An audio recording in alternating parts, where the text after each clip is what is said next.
తిరుమల శ్రీవారి బ్రహ్మోత్సవాలలో భాగంగా స్నపన తిరుమంజనం కోసం ప్రత్యేకంగా తయారు చేసిన డ్రై ఫ్రూట్స్ మాలలు శోభయానంగా నిలిచాయి. తమిళనాడు తిరుపూరుకు చెందిన భక్తులు రాజేంద్రన్, షణ్ముగం, బాలు గత 16 ఏళ్లుగా ఈ ప్రత్యేక మాలలను టీటీడీకి విరాళంగా అందిస్తున్నారు.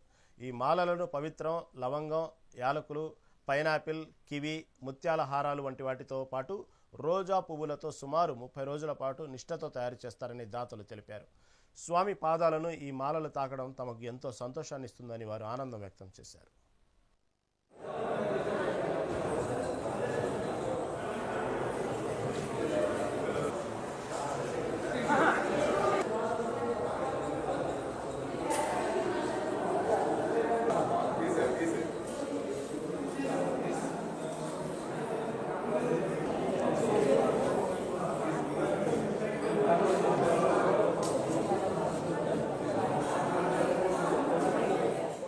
తిరుమల శ్రీవారి సాలకట్ల బ్రహ్మోత్సవాలు భక్తి శోభతో కొనసాగుతున్నాయి. ఉత్సవాల్లో భాగంగా 7వ రోజు శ్రీ మలయప్ప స్వామివారు సూర్యప్రభ వాహనంపై భక్తులకు దర్శనమిచ్చారు.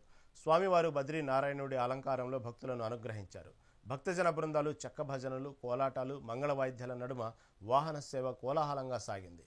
సూర్యుడు సకల రోగ నివారకుడని, అందుకే సూర్యప్రభ వాహనంపై స్వామివారిని దర్శిస్తే ఆయురారోగ్యాలు, భోగభాగ్యాలు సిద్ధిస్తాయని భక్తులు విశ్వసిస్తారు. రాత్రి 7 గంటలకు స్వామివారు చంద్రప్రభ వాహనంపై భక్తులకు దర్శనమివ్వనున్నారు.